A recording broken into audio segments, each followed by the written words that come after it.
Hey guys, I've got a 72 Triumph TR6 here. I've done one repair on this that I don't think I videoed on the trunk. It had a couple scratches back here. Already done that several months ago. Now it's back for another scratch right down in here. There's a slight dent, maybe a little hard to see. Just a little bit. I think I might be able to work that out from the back side. So we've got to get the tail light and this end of the bumper off just to make sure we get full coverage on this. And I'm just going to blend this area of the quarter forward. There's a couple of chips. I think there's one right in here maybe. I thought there was a few more. I'll look around after I wash it, but I'll just touch up little areas like that with the gun while I'm at it. This paint matched really well last time, so I think I can cover that wheel lip no problem and still stay away from the door. Got a new emblem for it and a new tail light gasket. And once I get everything off, I'll see if there's anything else that I need to get for it, but I think that's going to be it, hopefully, anyway. Okay, everything's off. Tail light comes off from inside. It's got just studs going through the body, and there's, I think it's 6 nuts. Took the bolt out of the bumper end here, and I was able to get inside and get these 3 nuts off.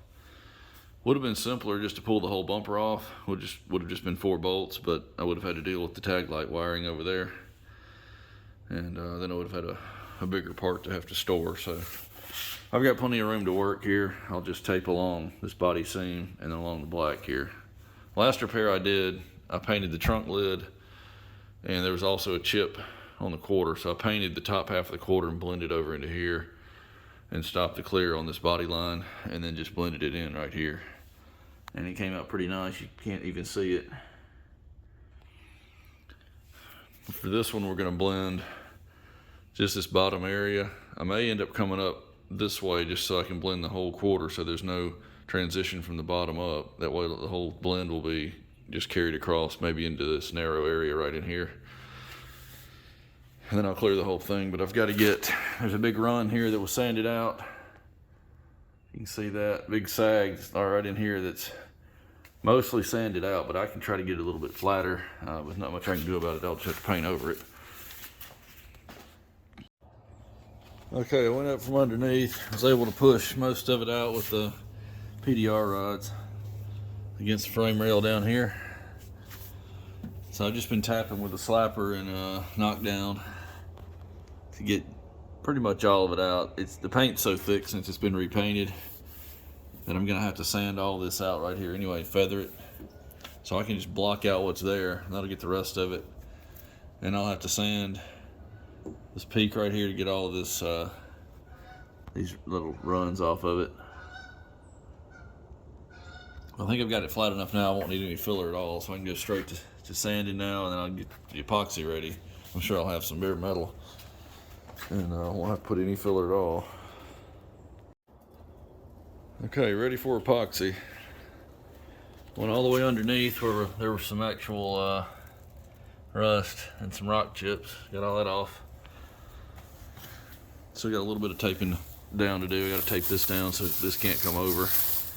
Other than that, it's ready to go. I'm gonna do that with another little door repair here on a car I just bought and trying to flip. Trying to get these done at the same time. So I'll put a layer of epoxy over all this, and then we'll do probably 3 coats. At least 3 coats on this repair part. And I need at least 2 over all this so I have something to sand, but I'll definitely put 3 over this so I can block it. Okay, we're ready to go here. Got one little spot I've got to put some color on. There was a chip here. That's just epoxy. I didn't need much build over that. So that way I can just cover that with probably 1 or 2 light coats. So I didn't bother with the 2K on that.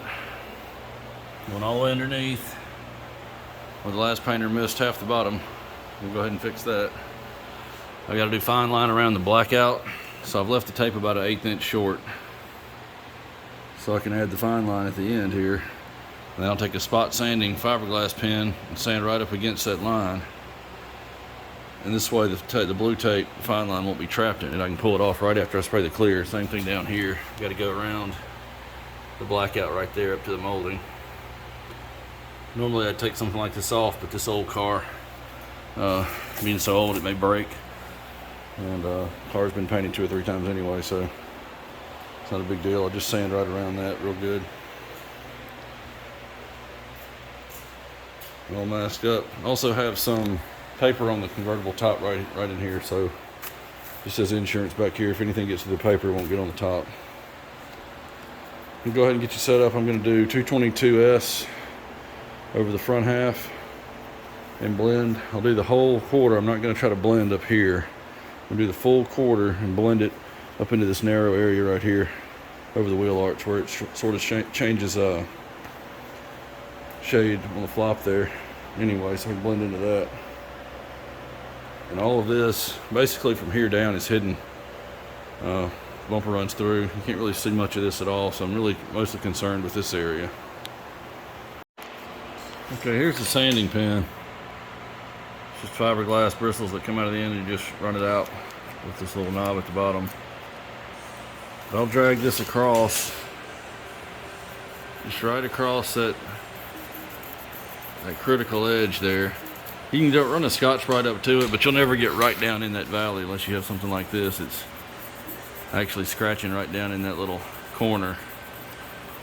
And since this is going to be an open edge, I want to make sure I get it scratched all the way to the tape.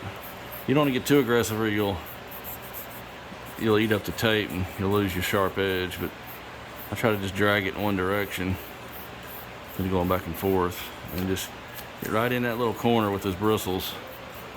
We'll go all the way down here, and then I got to go just around this corner, and I fold the end of it over so it can't stick to the car. Gives me something to grab. And I do both edges. Did that one too and this one. That way, in case one of them comes off and falls on the car and I can't grab it for some reason, I always have the other one to grab.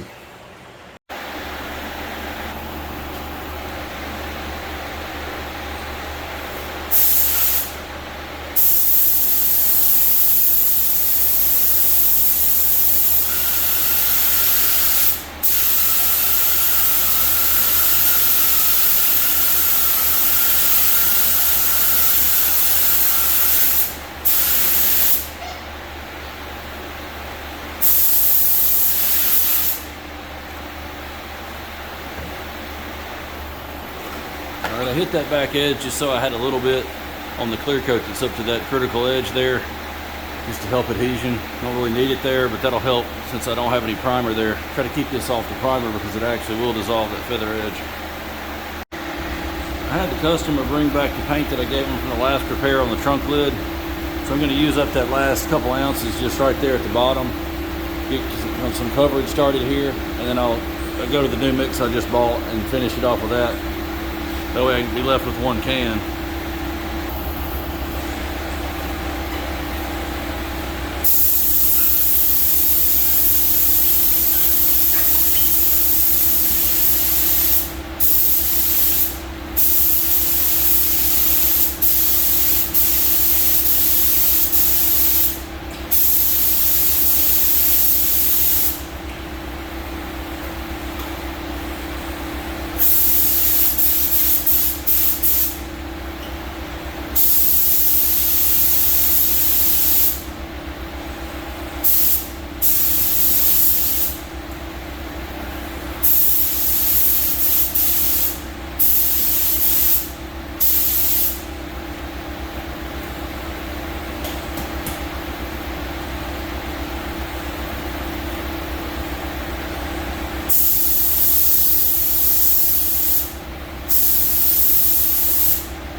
I got just a little bit left that I might put in the wheel well and at the very bottom on the second coat to start it, but I'm trying to go light on that feather edge so I don't let it sit there too long and dissolve it. You don't want to hammer it onto that feather edge. Okay, this is the second coat. This is the new mix.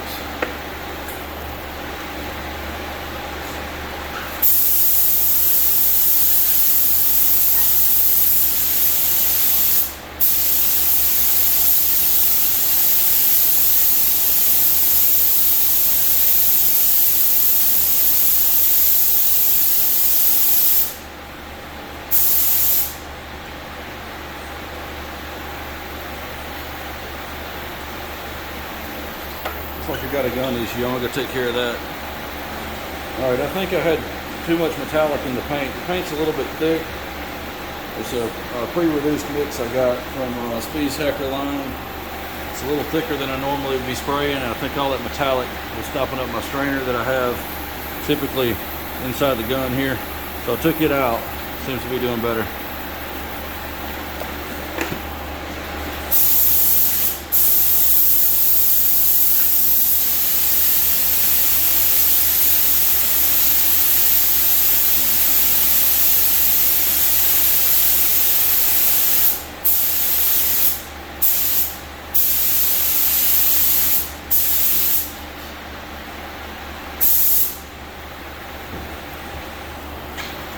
If I remember right from the last time, I've got to put at least 3 coats. I may have to put a drop coat after that to even it out. So I'll put at least 1 more and a drop coat, maybe another.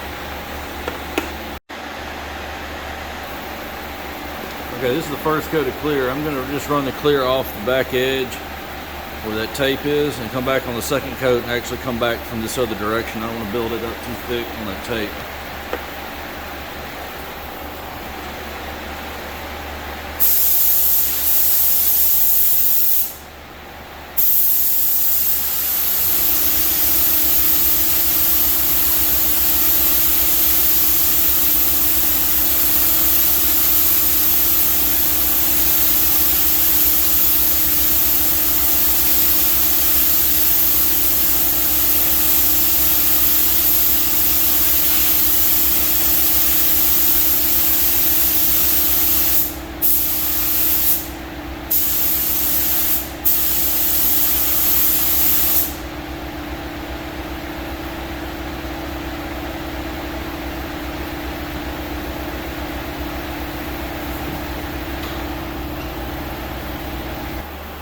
Second coat.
Okay, it's been on about 10 minutes. I just pulled the tape off. I just pulled it from the top down and just stuck it to the car. That way I don't mess with anything else and risk damaging the paint. Looks like it blended out real nice. Color match was almost perfect the last time, so I assume that this is going to match the trunk lid almost identically. I'm going to give this overnight to dry. Since it's kind of cool, I don't want to drop anything in it trying to pull the plastic off right now. So I'll pull this tomorrow, maybe tomorrow afternoon, and then I've got to do whatever buffing I need to do to it. I'll do that on Tuesday when I'm off, and then get the decal on it very last. But I'll go ahead and rebuild everything else.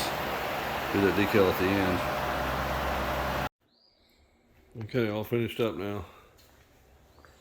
I ran a 3000 grit disc over the very top end here just to take a little bit of the haze off from it drying in the cold, and ran it over this area too just to clean up this area a little bit, flatten it some for the sticker. I need to wipe down these Jason panels. I'm not going to wash the car, but I need to wipe off with wet microfiber all the just minor dust I've gotten on it. I didn't do any body work on this. It's not the flattest panel, but I only worked this area right here that had the dent. And the rest of it I had to leave just so I could blend. See you on the next one.